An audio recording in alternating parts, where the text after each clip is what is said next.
हैं सभी प्रकार के बॉम्ब के बारे में जो युद्ध में काम आता है, जो युद्ध में छोड़ा जाता है।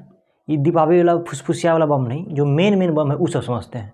देखिए, पहला जो है हम लोग का परमाणु बम जो बना था वो 18 मई 1974 में इसका परीक्षण किया गया था। बना था तो इससे पहले देखिए, मतलब कि कोई भी देश में परमाणु बम का होना बहुत ज़्यादा ज़रूरी है, क्योंकि परमाणु बम इतना ना खतरनाक है ना कि सामने वाला मार दिया उससे बहस नहीं है। अगर आप मार दिए परमाणु बम तो सामने वाला का तो बुरा हाल होना फिक्स है। इतना खतरनाक बम है। असल में परमाणु बम प्रदूषण है, एक भयानक वाला प्रदूषण। जैसे जहाँ परमाणु बम मारा गया तो उसका रेडियस में जो 8-10 किलोमीटर का एरिया है वो तो ख़त्म होगा ही होगा। उसके बाद ये परमाणु बम का जो धुआं है, एक तरह समझ रेडिएशन, मतलब धुआं, रेडिएशन जाए बाहर में, सीधा धुआं जो है इतना ना खतरनाक है कि अगर उसका धुआं सूंघ लिया आप तो कन्फर्म है आपका मरना फिक्स है। क्योंकि उसमें अल्फ़ा, बीटा, गामा जैसा खतरनाक सब रेस निकलते रहता है, खतरनाक सब धुआं निकलते रहता है, जो हमको भले ही दिखता नहीं है, लेकिन अगर आप सांस में ले लिए तो आपका फेफड़ा सड़ा देगा। आपका शरीर में अगर प्रवेश कर गया या बाहरों में कहीं अल्फ़ा, बीटा, गामा लग गया, अल्फ़ा बीटा कोई दिक्कत नहीं, गामा इतना खतरनाक है, अगर लग गया तो फिर उससे आपका डीएनए तक बदल सकता है। मतलब ये हुआ कि आपका जो आने वाला जनरेशन है, जो भी पीढ़ी है, बाल बच्चा है, उसमें जो है कोई न कोई कमी दिख जाएगा। किसी का हाथ नहीं रहेगा तो कोई मंद बुद्धि रहेगा, किसी का पैर गायब रहेगा। और इसका प्रभाव 1-2 साल तक नहीं, तकरीबन 3000 साल तक रहता है। अभी जो 1945 में जो मारा गया था जापान पे परमाणु बम, उसका भी अमूमन 77 साल हुआ है। अभी सोचिए कितना खतरनाक और कितना दिन तक इसका प्रभाव रहेगा। इसलिए जो भी एरिया में परमाणु बम मारा जाता है या फिर परीक्षण किया जाता है वो रिस्ट्रिक्टेड हो जाता है, उसमें कोई आ जा नहीं सकता है। क्योंकि अगर चले गया तो उसमें रेज लग जाएगा, अल्फ़ा छोड़िए, बीटा भी छोड़िए, गामा रेज लग जाएगा, जिससे क्या हो जाएगा, उसके बाद फिर उसके शरीर से किसी और के शरीर में जाएगा गामा रेज, और धीरे धीरे पूरा फैल के पूरा बर्बाद कर देगा। इसलिए वो सब एरिया में जाना मना है। तो समझते सारा तरह का बम के बारे में। देखिए, पहला परमाणु बम जो है वो कब बना था? 18 मई 1974 को। एक्चुअल में देखिए, जब हम लोग आज़ाद हुए थे तो हम लोग का पड़ोसी जो था चीन, बहुत उस समय हम लोगों से कई गुना अधिक शक्तिशाली था, तो उससे काउंटर करना बड़ी मुश्किल वाली बात था। इसलिए जो है निर्णय लिया गया कि हम लोग भी परमाणु बम बनाते हैं। क्योंकि परमाणु बम बन गया तो टेंशन नहीं है, देख लेंगे, जब कुछ नहीं काम करेगा तो परमाणु बम ही है, ले पटक देंगे। तो इसके लिए परमाणु बम बनाने के लिए यूरेनियम का ज़रूरत होता है। अब यूरेनियम इंडिया में है ही नहीं, अगर है भी तो बहुत कम मात्रा में और अच्छी क्वालिटी का तो है ही नहीं। तो इंदिरा गांधी बुद्धि लगाई, वो क्या किया, अमेरिका को 1969 में जो है अमेरिका को कहा कि आप जो है ना, आप इंडिया आइए और यहाँ जो है ना आप बिजली घर खोलिए, उद्घाटन कीजिए, और उसके बाद जो बिजली बिल से जो आएगा पैसा उससे आपको मुनाफा मिल जाए, आप अपना लेके चले जाइएगा।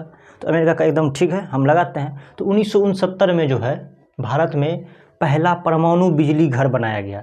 मतलब ऐसा घर, बिजली घर जो यूरेनियम से, जिससे बिजली बने, परमाणु बिजली घर बनाया गया 1969 में। और जो है वहाँ से जो है कुछ मात्रा में जो है यूरेनियम इंदिरा गांधी की सरकार अलग करते गई, कुछ मात्रा में ले लिया। अरे इंडिया है, उसका अमेरिका है क्या, हम यहाँ जो करेंगे वो होगा। तो क्या कि कुछ यूरेनियम ले लिया, और वही यूरेनियम का कब तक लिया, 69 से 74 तक, मतलब 5 साल तक थोड़ा यूरेनियम जमा किया और क्या बनाया, परमाणु बम बना दिया। और उस परमाणु बम का नाम रखा स्मैलिंग बुद्धा, परमाणु बम का नाम रखा, और नाम रख के उसका क्या किया, उसको ब्लास्ट किया गया। कब किया? 18 मई 1974 में।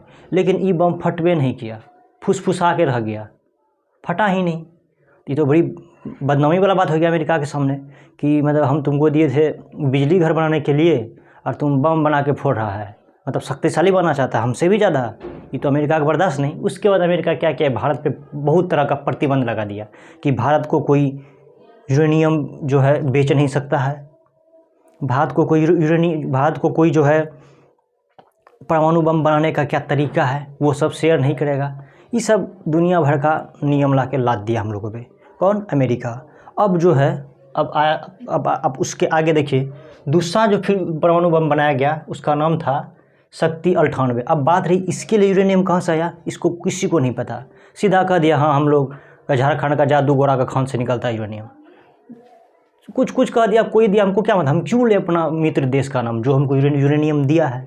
तो दूसरा परमाणु बम जो बना उसका नाम रखा शक्ति 98। 1998 में इसका जो है बन के तैयार हुआ, परीक्षण किया गया। और कब कब किया गया परीक्षण? 11 और 13 मई को। तो पहला परमाणु बम फोड़ा गया 11 मई को। तो इससे पहले जो है अमेरिका को चकमा देने के लिए ऐसा जो है पोखरण में जो है, राजस्थान के पोखरण में मतलब कि अफवाह फैला दिया गया कि यहाँ पे जो है ना बहुत ज़्यादा आंधी तूफान आने वाला है, सब अपना घर घर चले जाइए, कोई आना नहीं है। तो सब कहा गया अच्छा आंधी तूफान आएगा, सब अपना घर चले गए। अब चुपचाप 11 मई को क्या कर दिया गया? परमाणु बम फोड़ा गया, अंडरग्राउंड फोड़ा गया, ज़मीन के नीचे। क्यों? क्योंकि अमेरिका प्रतिबंध लगा दिया था कि कोई भी देश परमाणु बम ना ही हवा में फोड़ेगा, ना ही ज़मीन में फोड़ेगा, ना ही समंदर में फोड़ेगा। तो हम लोग का बुद्धि क्या कम है, ज़मीन खोद के फोड़ दिया अंडरग्राउंड।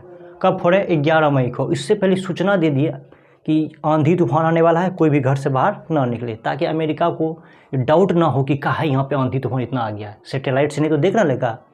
तो फोड़ा गया 11 मई को। और जब फोड़ा गया ना बिल्कुल सक्सेसफुल रहा, एकदम कोई दिक्कतें नहीं है। अब तो टेंशन ही खत्म है। अब तो हम चाहते हैं कि अमेरिका जान जाए कि हमारे पास भी परमाणु बम हो गया है, क्योंकि अब सक्सेस ना हो गया है। अब कौन चीज़ की टेंशन? आओगे लड़ने, लो हम भी पटक देते परमाणु बम, मरते ना। उसके बाद जानबूझ के फिर 2 दिन बाद 13 मई को फोड़ा गया।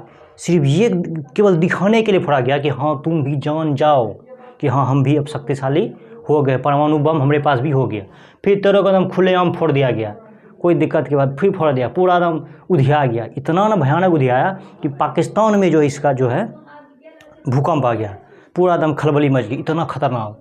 तो उसके बाद अमेरिका एकदम पूरा 23 में आ गया। फिर भारत पे प्रतिबंध, व्यापार नहीं करेंगे, बाहर में जाए तुम्हारा व्यापार, हमें क्या कम है क्या? सारा कौन चीज़ तुम मतलब कि जो मेन जो हमारे जो मुख्य सामग्री है खाने पीने का, वो सब तो हम खुद अपना देश में हो जाता है, तुम लोग न जानो अपना।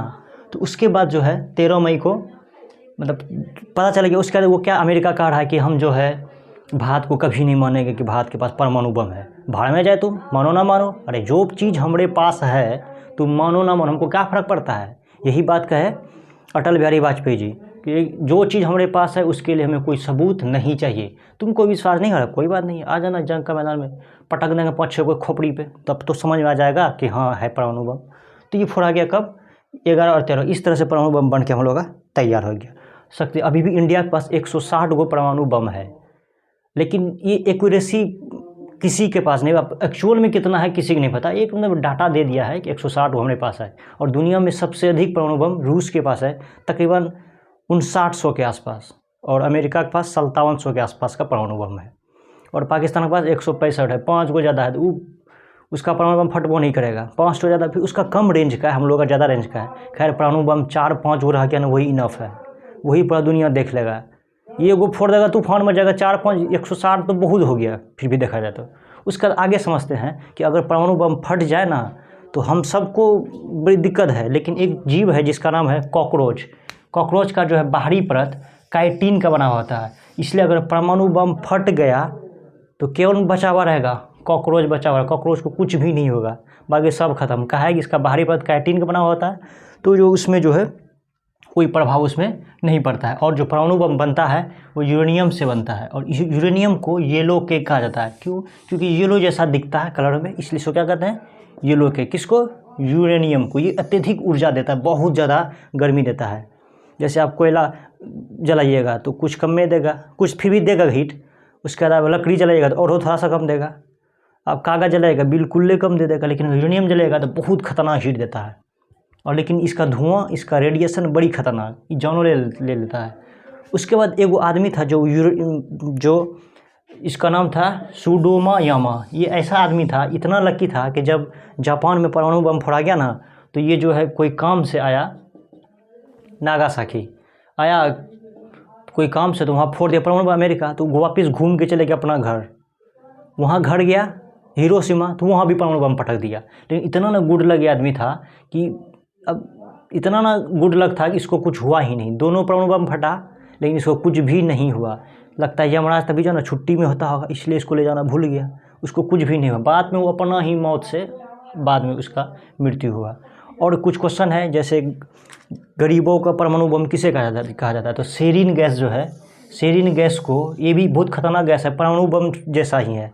अगर छोड़ दिए ये गैस तो फिर मरना फिक्स है। तो सेरीन गैस को जो है गरीबों का परमाणु बम कहा जाता है। गरीब सा का परमाणु बम, बाकी ये तो अमीरों का है। इतना खतरनाक यूरेनियम, दुनिया का सबसे महंगा पदार्थ कौन चीज़ है? यूरेनियम है, बहुत महंगा। तो अब गरीब सब कैसे खरीदेगा? इसलिए अजीब क्वेश्चन बना दिया। गरीबों का परमाणु बम किसको कहा जाता है? तो सेरीन गैस को कहा जाता है गरीबों का परमाणु बम। तो गरीब लोग भी फोड़े, हम लोग के लिए यही है सेरीन गैस वाला परमाणु बम। और एक और है कनस्टर बम, या इसको वैक्यूम बम भी कहा जाता है। ये बम अगर फोड़ दिए कनस्टर बम, तो होगा क्या, जो वातावरण है उसका तापमान अचानक से 150 डिग्री सेल्सियस हो जाएगा। इतना खतरनाक तापमान हो जाएगा। पानी 100 पे खौलता है, उसमें हाथ दे दीजिए तब देखिए कितना झनझना जाता है। ये कितना है? 150। अब वही हवा आप सांस में लीजिएगा तो आपका फेफड़ा जलना फिक्स है। तो वैक्यूम बम या कनस्टर बम ये ऐसा बम है जो वातावरण के तापमान को अचानक कितना कर देता है? 150 डिग्री सेल्सियस, जिससे फेफड़ा जो जलने से आदमी की मृत्यु हो जाती है। और एक बम है नाइट्रोजन बम।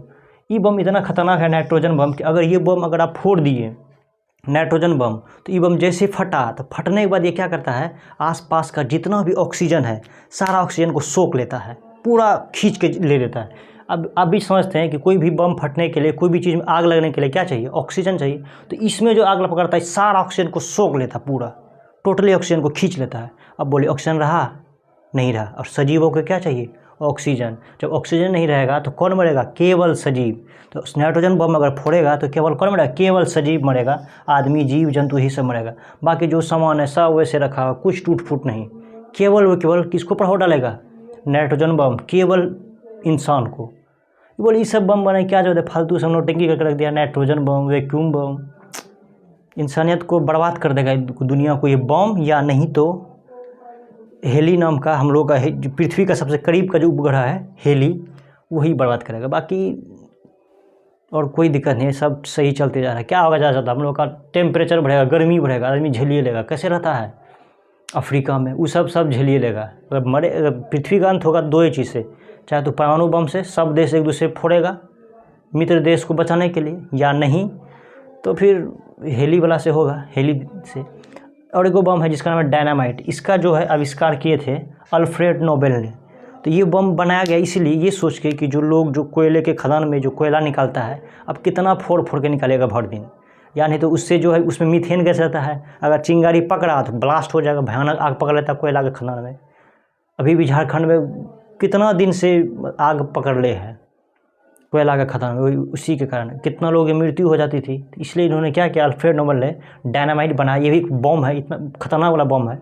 ये बम जो है इसलिए बनाया ताकि कहीं अगर पहाड़ तोड़ना है तो इसमें डायनामाइट लगा के ब्लास्ट कर दिए, आसानी से टूट जाएगा। या नहीं तो कोयला का खनन करना है तो ब्लास्ट कर दीजिए, कोयला आराम से निकालिए, कोई दिक्कत वाली बात ही नहीं है। इसलिए बनाया अल्फ्रेड नोबेल ने डायनामाइट। लेकिन लोगों ने इसको कहना शुरू कर दिया कि आप एक ऐसा बम बना है। असल में लोगों ने इसका गलत, डायनामाइट का गलत इस्तेमाल कर दिया। जहाँ भीड़ भाड़ वाला एरिया था वहाँ पे डायनामाइट लगा जाता था, ब्लास्ट होता था, तो वहाँ कोयला थे ना, वहाँ आदमी है, आदमी सब ख़त्म। तो इसलिए लोगों ने अल्फ्रेड नोबेल को दरिंदा कहना शुरू किया, ये अच्छा आदमी नहीं है, बहुत ख़राब आदमी है, ये कौन चीज़ बना दिया है, टोटली इंसान पूरा छिड़िया जाता है, चिथरा बन जाता है। अल्फ्रेड नोबेल को बड़ी तकलीफ़ हुआ, दिल पे लग गया बेचारा को। कोई के बाद आदमी को दिल पे लग जाता है, दिल पे लग गया। इन्होंने क्या किया, अमीर घर का था, टोटल जमा पूंजी बैंक को दे दिया, स्वीडन बैंक को, और कहा कि जो भी दुनिया में अच्छा काम करेगा उसको है ना मेरे नाम पे नोबेल पुरस्कार दे दिया जाएगा।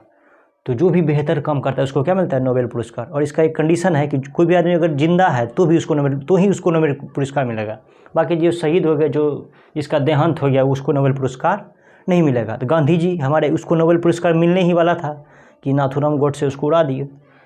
गलत बात है। नाथूराम गोडसे अगर वो अपने इतना ही गर्मी था तो सीरियल रेड क्लिफ को मार देते आप।